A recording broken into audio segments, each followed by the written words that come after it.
তো গাইস এখন একটু রোডের ওপর যাচ্ছি।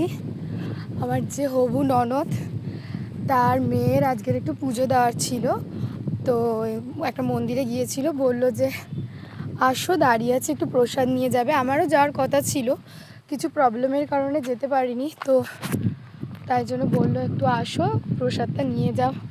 তো এখন যাচ্ছি, বাইরে এত রোদ আর গরম, কিন্তু গরমটা অতটা বোঝা যাচ্ছে না যেহেতু আমাদের এটা একটু গ্রামের সাইডে, তো এত গাছপালা আছে, এত হাওয়া হচ্ছে যে বোঝা যাচ্ছে না।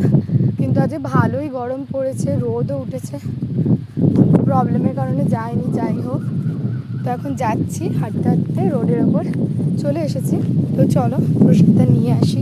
তো এখন আমি ছুটতে ছুটতে যাচ্ছি, ওনারা অনেকক্ষণ ধরে দাঁড়িয়ে আছে। কত দেরি হচ্ছে তাই জন্য।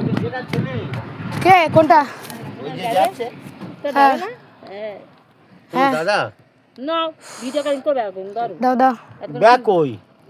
ব্যাগই তো। ব্যাগের ভিতরে ভালো আছো? বনি বলা আই ছুড়ে গিয়ে যদি দিয়ে আসুন ভালো হতো। ও মিশরে কেন ঘুমিয়ে পড়েছি। ওই দেখো কি হয়েছে খুবলো প্রকার ইয়ে কত সাদা দেখি।